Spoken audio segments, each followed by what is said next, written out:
Hello, Bacha Party. How are you? I am Dr. Sunil Kanal, going to take your 10th standard revision lectures. As always, I am with you as your friend, philosopher, mentor, and guide. And this is what am I? That is Dr. Sunil Kanal here. And today we are going to start with the new chapter of Science 1, that is chapter 6, Refraction of Light. 5 marks compulsory and with option 7 marks, but a very interesting topic, a very interesting chapter by itself. Okay, now we know that light is a form of light travels in the form of electromagnetic waves in a straight line whenever it is in one medium. But whenever it moves from one medium to another medium, it will from one transparent medium to another transparent medium, it changes its path. That is called as refraction of light. But to understand that, though the portion has been deleted, I'll just tell you one experiment which you can do even at your home. Take a glass, okay, and empty glass, and in that just keep one 5 rupee coin in that glass and see the depth of it from above. Now pour the water and just see the coin. You will see that as if the coin has raised from the bottom and it is little above. Now why this happens? This happens because of refraction of light. The rays of light which were coming from the coin first were traveling through the air and were reaching our eyes, and they were coming in a straight line. But whenever we are pouring water and when we are watching through it, they are undergoing refraction because it is traveling from the water into the next medium, that is air, and therefore it got bent, and then the coin appears to be raised. Okay, this is what is a phenomena of refraction. To understand that, let's do one experiment which you will be doing even in your laboratories. If many of the schools have started now, and they must be doing the science practicals also. So what the thing is, suppose if I take a glass slab, okay, and if I see the ray of light, suppose if AB is an incident light on the glass slab which was coming from the air into the glass, and if you put the pins here on the drawing paper, and then if you watch the rays from the other side and then put the pins here, that will be the emergent ray. You will see, suppose this was my normal N here and M also the normal. If I join N to M, the ray, you will see the ray, if ray AB, that is the incident ray, if there was no glass slab, the light would have traveled in a straight line, and because of the glass slab, the light is traveling from the air, that is one transparent medium, into glass, which is the other transparent medium but a denser medium, and then from the glass again back into the air. It has undergone two refractions. At the first instance, on the side or the edge PQ, on the edge PQ, the ray of light is entering from air to glass, that is from the rarer medium to a denser medium glass. The ray of light will bend towards the normal, it will bend towards the normal. Okay, and afterwards when it reaches the other edge, that is SR of the glass slab, and it is going out, that is undergoing refraction again and coming out in the air, it will bend away from the normal. But the emergent ray and the ray of light, if there was no glass slab, they will now become parallel to each other. Okay, but there was definite change at two surfaces, that is from air to glass one refraction, and from glass to air the other refraction has occurred. This is what is refraction of light.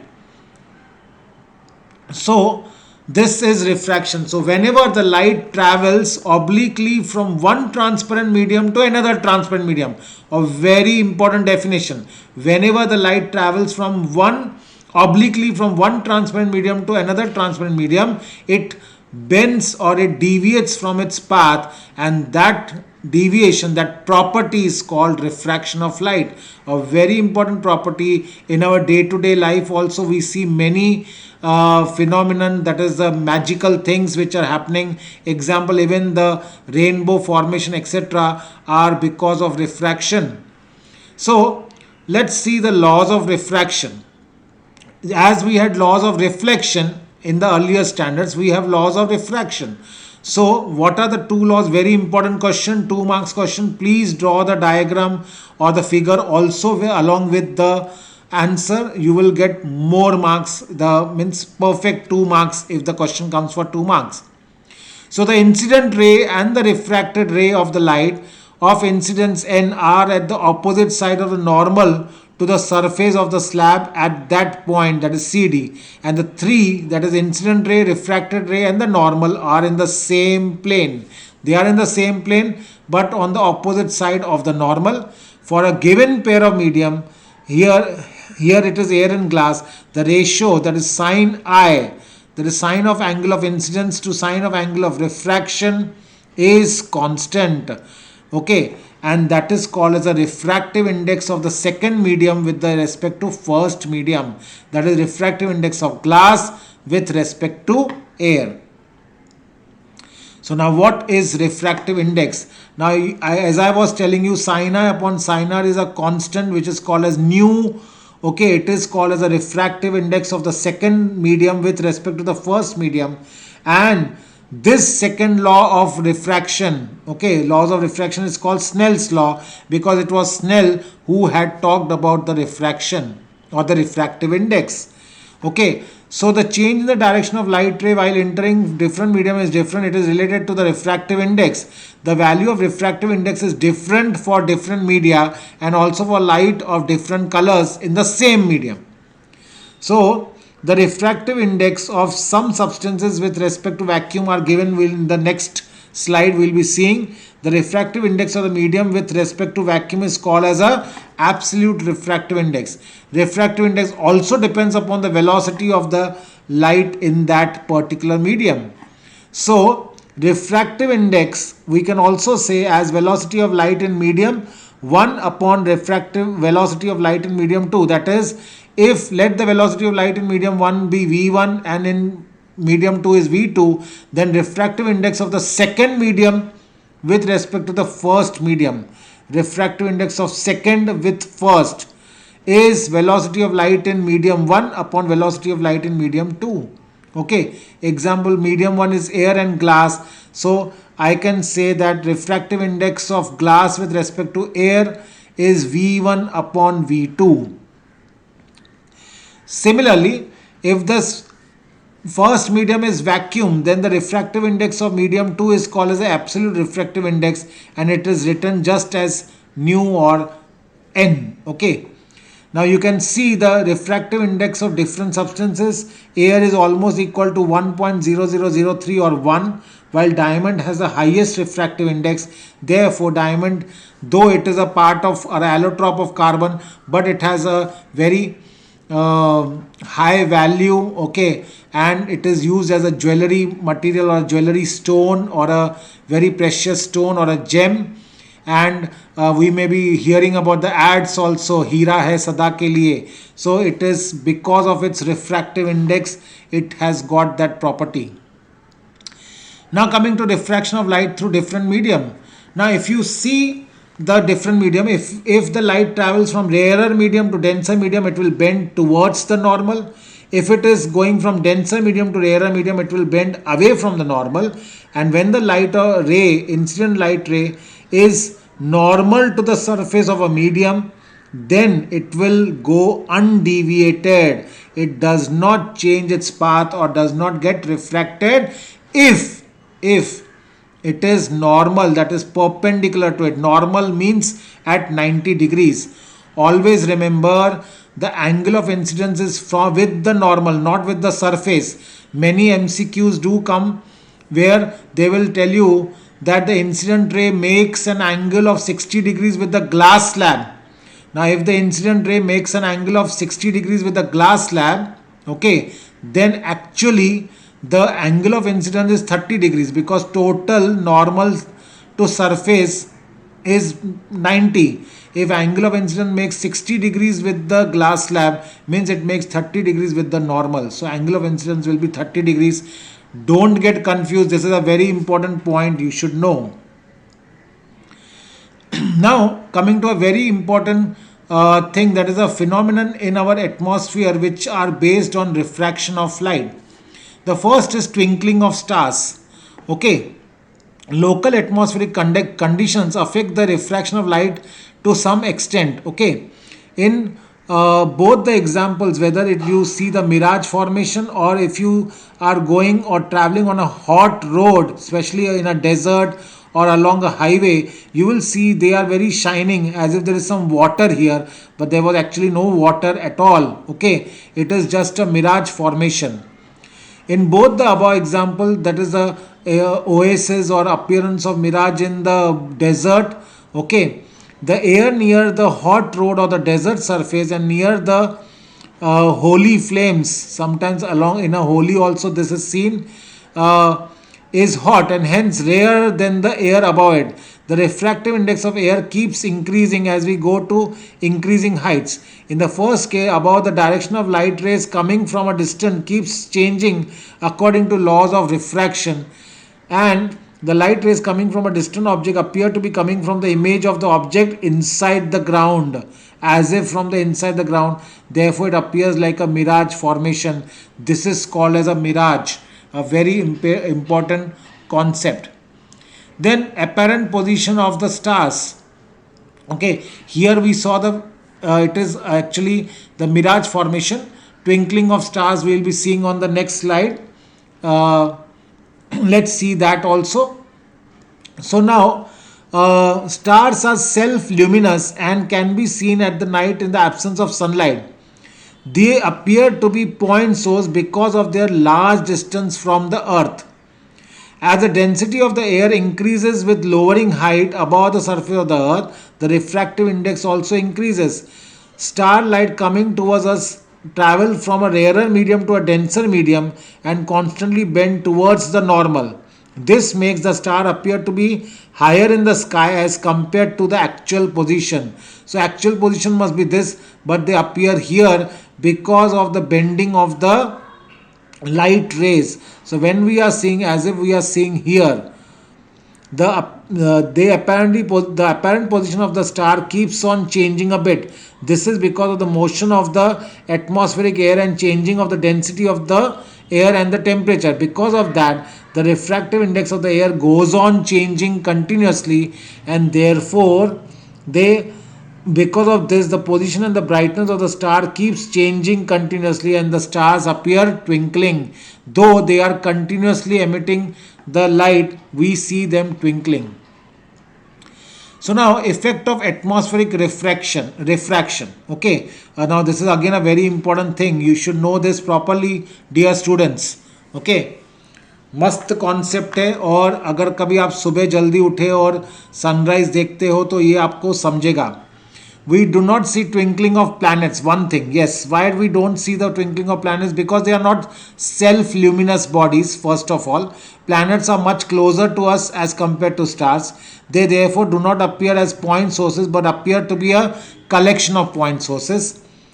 Because of the changes in the atmospheric refractive index, the position as well as the brightness of the individual point source changes, but the average position and total average brightness of the planet remains the same, and therefore they do not twinkle.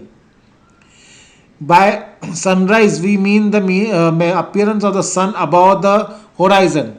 But now, what happens whenever we are seeing the sunrise, okay, or the sunset, okay, we actually see the sun just before the actual sunrise, or just after the sunset also we can see the sun for some time. Why this happens? This again occurs because of the atmospheric refraction. When the sun is somewhat below the horizon, its light rays are able to reach us along a curved path due to the refraction through Earth's atmosphere. Thus, we see the sun even before it emerges above the horizon. Same thing happens. Sorry. Same thing happens even when after sunset, we can see it for a short duration of time. The next important concept is that of dispersion of light. The dispersion of light was first discovered by Newton. So, the process of separation of light into its component colors while passing through a medium is called as the dispersion of light. Example, the sunlight passes through a glass prism. It will split up into its 7 different colors, that is the Vibgyor, that is the rainbow colors, which are having 400 to 700 nanometers of the wavelength. The that is 700, that is the red light has a maximum wavelength of 700 nanometers, while the violet light has close to 400 nanometers. In vacuum, the velocity of light rays of all frequency is the same, but the velocity of light in a medium depends upon its frequency, and thus different colors travel with different velocities. Therefore, they will split. Okay, Sir Isaac Newton saw this thing from the sun's light, and he formed the spectrum of light on the screen. He got that, and there were 7 different colors. So, in that, the refractive index of the medium is different for different colors. Thus, even when white light enters a single medium like glass, the angles of refraction are different for different colors because their refractive index is different for different colors. And therefore, we see 7 different colors. Okay, the violet light is deviated the maximum, while red light is deviated the minimum. That we should know properly. So now coming to partial reflection. When a light enters a rare medium from a denser medium, very important, from a denser medium to rarer medium, it will bend away from the normal. Okay. The part of the light gets reflected and part comes back into the denser medium as per laws of reflection. Some will come back here also. As the light is going from denser to rarer medium, it will bend away from the normal. That is, angle of incidence is smaller than the angle of refraction. Now, let's see what happens as the angle, that is angle of incidence, increases. The angle of refraction also increases at one particular angle, which is called as a critical angle. The angle of refraction becomes 90. That is, the ray of light moves along the surface of the glass slab or the water when the light source is inside the denser medium. And after the critical angle, if you increase the angle of incidence, there will be no refraction at all. Now the ray of light is totally reflected inside, and it will follow the laws of reflection. This is called as total internal reflection. This is only if the angle of incidence is above the critical angle. Very important thing. Now the next concept is the rainbow formation. Dear students, you must have seen in the sky a rainbow, especially after a rain shower and there is sunlight also. You must have seen a rainbow, a very magical thing for us to see, and that is a natural phenomena. It is occurring because of number of natural processes. It is a combined effect of 3 things. Remember that: dispersion, refraction, and total internal reflection of light. Remember these things: dispersion, refraction, and total internal reflection of light. It can be seen mainly after a rainfall. So small droplets of water act as small prisms. So when sunlight falls on the droplets, they will be internally reflected, and there's an internal reflection. There's a dispersion of light, internal reflection, and they will come out in the form of a Vibgyor of light. That is the rainbow which we can see on the same side in which the sun is appearing. So, dear students, this completes this chapter, summary of this chapter, short, sweet, and nice chapter. To remember, it's easy to score also in this topic. Let's see the 2 questions here. The absolute refractive index of water is given to us 1.36. Absolute means with respect to vacuum. What is the velocity of light in water when velocity of light in vacuum is 3 into 10 raised to 8 meters per second? So V1 because we have to find the with respect to water, means refractive index of water with respect to vacuum. So V1 is light coming from vacuum into water. So V1 will be 3 into 10 raised to 8 meters per second. N is that is refractive index is 1.36. So we know that refractive index is V1 upon V2. Just substitute the values. 1.36 is equal to 3 into 10 raised to 8 upon V2. Take V2 on the left hand side, 1.36 below, and you will get your answer by calculation. A simple one. Don't touch that 10 raised to 8. That remains as it is. Just 3 upon 1.36 and your answer is ready.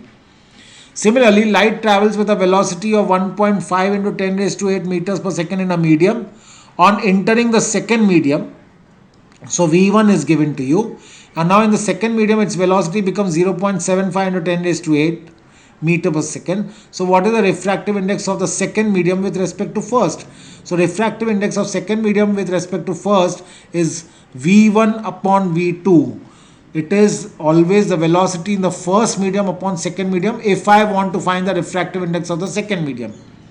And you will get your answer easily. 10 raised to 8 gets cancelled. 1.5 upon 0.75, it is 2. Refractive index does not have any units. It is a unitless thing or a physical quantity, okay, because it's a ratio. Remember that. Clear? So dear students, we have almost completed the sums, the easy sums which we had on this chapter. The topic short notes and every answer I have discussed in the slides itself. You can go through it and you can revise this chapter easily. All the best, dear students. You can do nicely in the exams. Take care. God bless and thank you very much.